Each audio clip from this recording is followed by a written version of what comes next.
یہ بھی کوئی بات ہے لبیک سے تعلق نہیں ہے. پھر لبیک کا معنی ہے صدیقی صاحب یا رسول اللہ میں حاضر، میرا مال حاضر، میری جان حاضر، میری عزت حاضر، میری آبرو آپ پر. جڑا کہنا میرا لبیک نہ تعلق نہیں، وہ کی کہتا ہے؟ کی کہتا ہے حضور میں آپ کے لیے حاضر نہیں، میری جان بھی نہیں، میرا مال بھی نہیں. پھر کس کے لیے ہے تیرا وہ بتا. آج لے ان کی پناہ، پھر نہ مانیں گے قیامت میں اگر مان.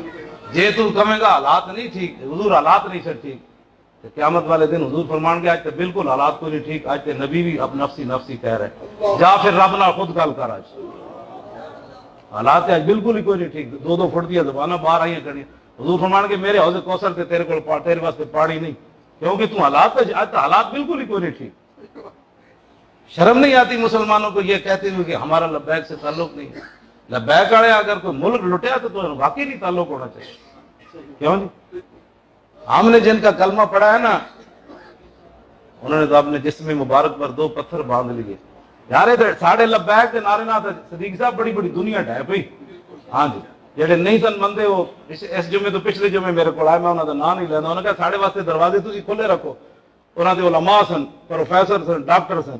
انہیں اپنے جمعے چھڑ کے میرے پیچھے پڑھ کے بات کرنے، ساڈا علیحدہ ملاقات کرنی. ملاقات کے دوران کہنے لگے خدا دی قسم ہے اگر اس چیز کا نام سنیت ہے جی تسی بیان کی تھی پھر اسی بھی سنی. اگلی گل خوش طبی نال کی تھی. وہ کہنے لگے اسی یا رسول اللہ تو بڑے ہی نا الرجک ہاں، لیکن ہن مجبور ہو گئے ہیں تیرے تقریر سننے تو بعد کہ اب ہمیں بھی کہنا پڑے گا. پھر انہوں کہنے لگے گھر گھر دروازہ کھڑکا کے مجاہد تیار کرنا اور ہے، اور آپ کے 5 منٹ کا کلپ سن کر ہر بندہ مجاہد بن جائے یہ بات اور ہے.